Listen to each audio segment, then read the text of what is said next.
Today on review we are looking at Transformer War for Cybertron, which is available on the Xbox 360, also over on the PS3. War for Cybertron is a prequel to most of the Transformer fiction out there, which are taking place on Cybertron itself in the civil war between the Decepticon and Autobot over their home planet, and pretty much telling the story of the fall of the planet and why the Transformer had to leave them homeward to go out into the stars. The gameplay of Transformer War for Cybertron is mainly made up of a third-person shooter with a Transformer twist upon of it. Pretty much how Transformer works is you run from one room into the next, fight some enemies, and move on to the next. The only difference here is, of course, since you are a Transformer, you can transform between the vehicle mode and your regular robot form to fight, and at the beginning of every stage you will have the option to pick one of 3 Transformers, which you will get special guns and special ability overall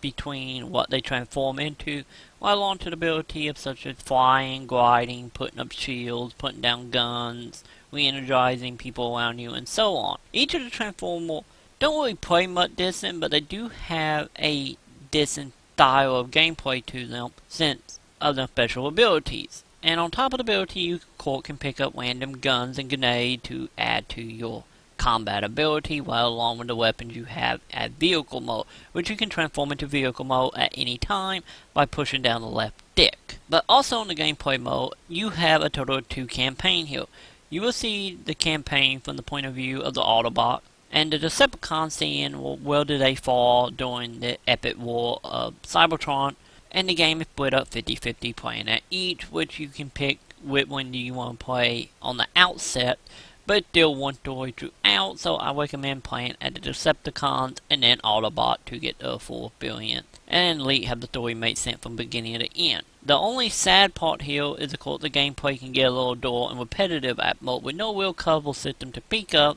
It's mainly run into a room fight and move on to the net, with a few interesting set pieces thrown in between, like riding Slug to the core of Cybertron, and each of the campaign have one mission where you play as a flying Transformer, which play a little bit more like a PCL combat type of game, such as Wing Commander or another anime property some of you might remember called the Robotech game on the PS2 back in the day. With these stages add some interesting gameplay here, and in some cases it can get a little irritating because you get a little lost in the territory, but overall that happens in general. The downside of Transformer is, of course, since you're on Cybertron, everything looks the same, so you easily can get turned around, confused, or just not really know what you're shooting at till it starts moving. But on the upside of that, since you're on Transformer, the environment and the Transformers themselves is fantastic to look at with multiple moving pieces, and when you go to open door, you actually transform into the item needed to open the door. It's a lot of fanfare here for any Transformer fan.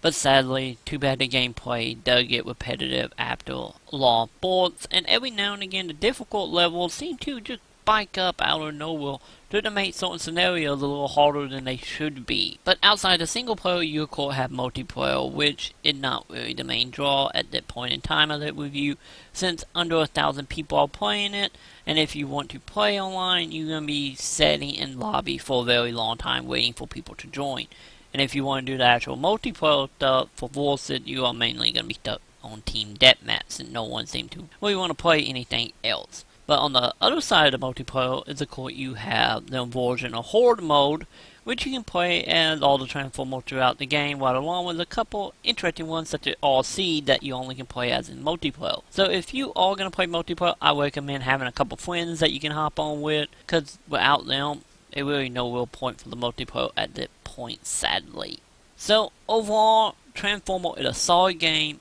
It is unique for the fans and give you a lot of backstory on the lore of the Transformer universe, which no Transformer fan should miss out on. But sadly, the repetitiveness can get a little old at time and hurt if you play in long settings. So overall, I give Transformer War for Cybertron a 3 out of 5.